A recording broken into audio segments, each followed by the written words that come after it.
Star Wars 7x7 episode 1902. Today, we're going to start digging into the myths and fables by George Mann and looking at three particular Force-using related ones today. Punch it!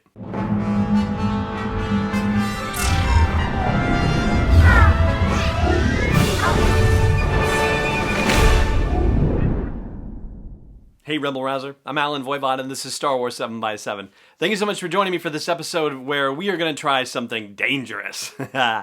So we've been told that the book Myths and Fables by George Mann is not to be taken literally. These are stories that would have been passed on over the years and become fairy tales within the Star Wars universe, but they're not necessarily meant to literally depict any particular events within the galaxy. And yet, because of the fact that actual characters that we know and love or know and fear are depicted in myths and fables, we're going to talk about them and see what kind of actual reality we might be able to layer on to these stories based on what we already know about the Star Wars saga. And as I mentioned before on yesterday's episode, we're going to be taking these three at a time. So the first two I'm going to talk about are actually connected stories inside myths and fables, and they're separated by a few stories within the book.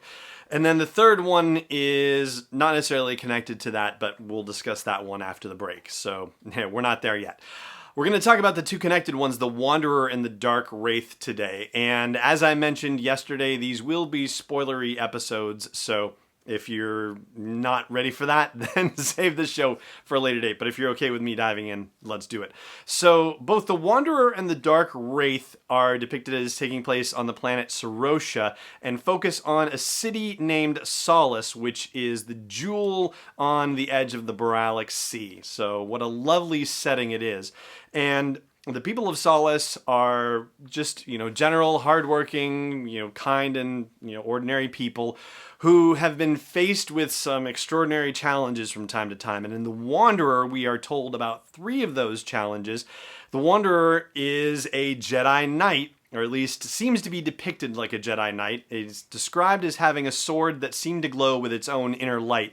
And in the illustration by Grant Griffin, it's pretty clear that this is a lightsaber. And there's a reference to the notion of Jedi power in here as well in describing the guy who is not named, and we'll get to that part in a minute, but it says, he commanded the power of the gods, for he understood the natural order of things and had power over all the creatures and the trees and the rising tide.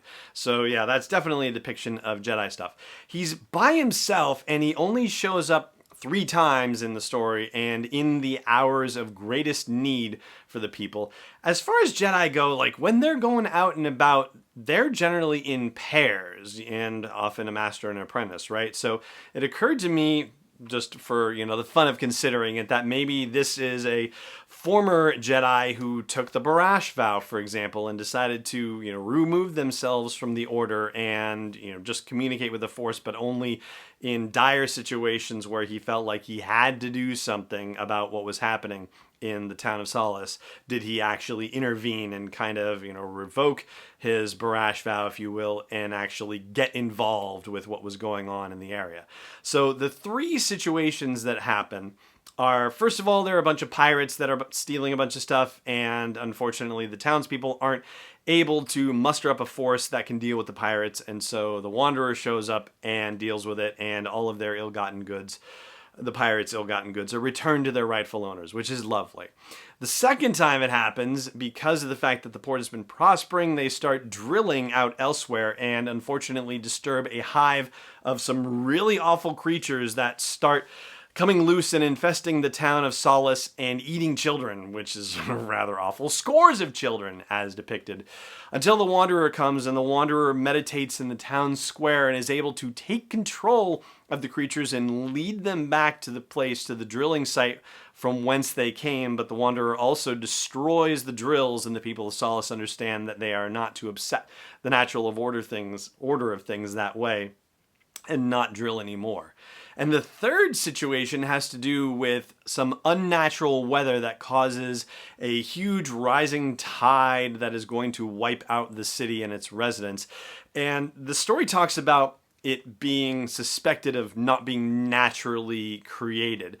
The time at which this is happening it doesn't necessarily suggest that Operation Cinder has been underway. This is immediately what popped to my mind when I was reading it. But Operation Cinder wasn't put into place until after the fall of the Galactic Empire, and it's just the timing doesn't work necessarily unless you're considering the possibility that it was tested in some way on the planet Sarosia, or maybe it had nothing to do with it at all, but it was just fun to consider the possibility.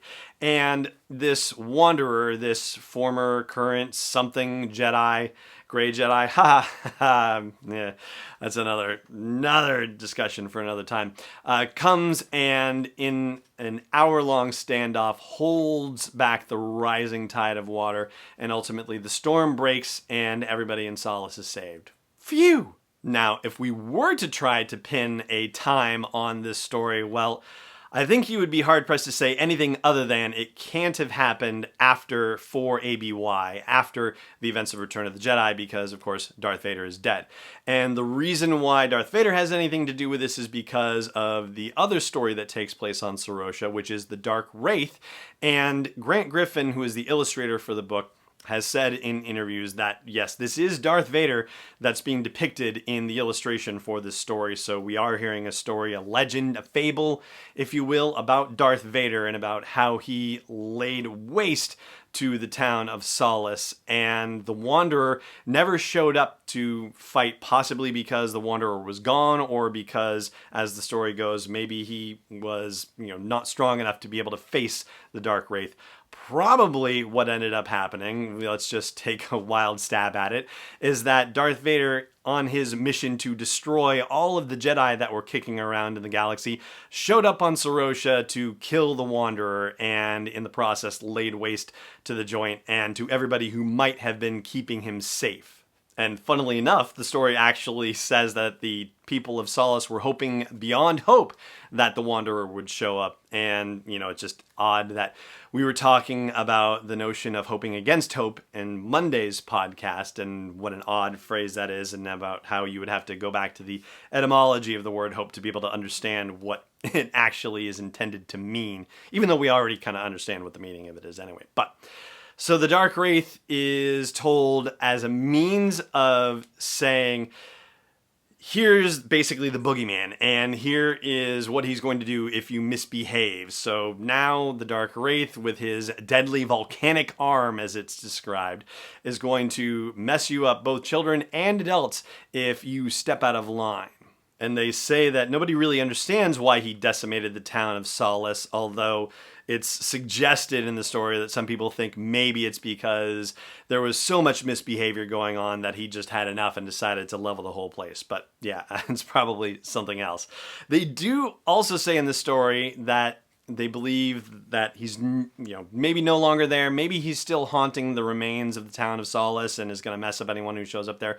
But other people think that he returned to his terrible realm of fire and magma, which is naturally Mustafar, of course. So it's kind of funny that there is, knowledge of that idea, or if they just think that it's sort of a kind of hell that he's going back to, which, of course, is traditionally depicted as also a fire and magma place. So it's kind of an interesting comparison, to say the least. Or coincidence, probably, is a better way to put it.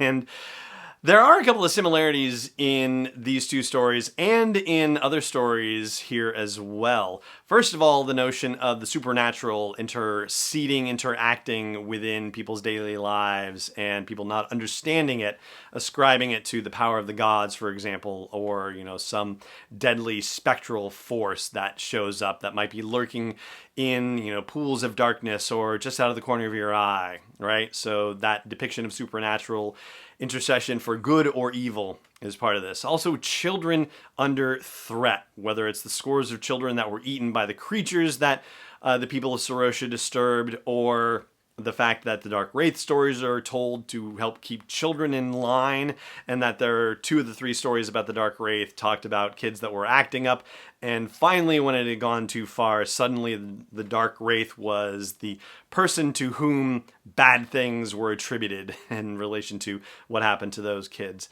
And the third thing is a control of creatures, which doesn't necessarily so much apply to the Dark Wraith one, but it definitely applies to the Wanderer and also to the Knight and the Dragon, which I'm going to discuss after the break. Stay tuned. This episode is brought to you by Constant Contact, the premier email marketing solution for small businesses and organizations.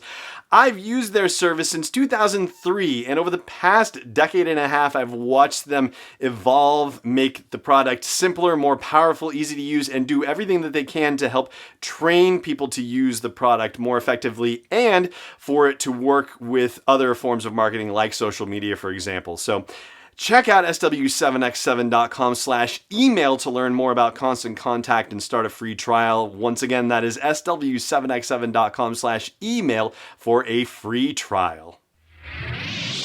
Welcome back. So the stuff that I talked about before the break, the common elements between these stories, particularly the creatures thing I mentioned applies to the Knight and the Dragon, but Children Under Threat and also the intercession of the supernatural, both of those apply here as well. So this story takes place on Tatooine and it involves the Sand People and the Krayt Dragon, although it's just anthropomorphized into one particular dragon that is called Krayt. And there is an old man who is captured who turns out to be some kind of crazy wizard who can actually end up controlling the Krayt Dragon. The implication is that this is Obi-Wan Kenobi, of course. And as he is described being particularly old, it sounds like if you were to hazard a guess as to when during his 19 years in the desert this might have taken place, that it might have taken place closer to the events of A New Hope than to the events of Revenge of the Sith, because he is described as being old and having leathery flesh. So yeah, much more in line with an Alec Guinness Obi-Wan Kenobi than a Ewan McGregor Obi-Wan Kenobi. But again, this whole notion of putting a date on anything is a theoretical exercise, because for all we know, these stories didn't even actually happen, let alone happen the way that they are told in myths and fables. But again, fun to speculate. So the Sand People are getting their livestock eaten by the Krayt Dragon, and once the livestock runs out, the dragon takes a hankering to children, and so he starts eating the children one by one. So he's taking one a night, and ultimately the Sand People, who have not been able to do anything about that, they're referred to as Sand People in the story. Yes, Tusken Raiders. So ultimately, they try to save their own skins by shanghaiing other humans from neighboring towns and whatnot, and travelers and various people.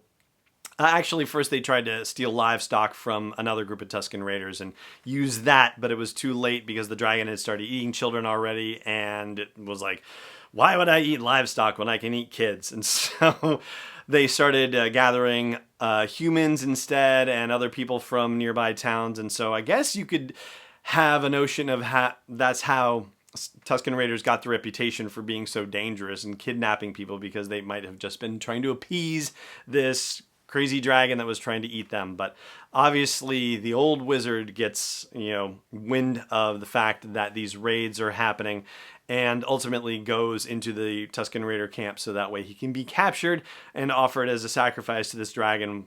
He doesn't necessarily know this is what's going on, but that's ultimately the way it plays out.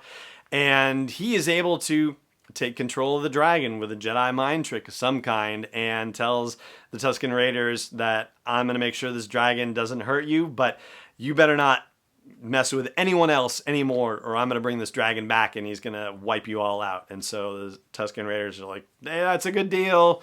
We're happy with that. And so both Obi-Wan Kenobi and the dragon disappear, and they are never heard from again. But unlike others of their kin, these Tusken Raiders never raid outside of their, of their situation again. They just live off the gifts of the desert, and that is the end of that. And that is the end of our look at these three stories from Myths and Fables, and we'll cover another set of 3 tomorrow. But for now, like I said, that's going to do it for this episode.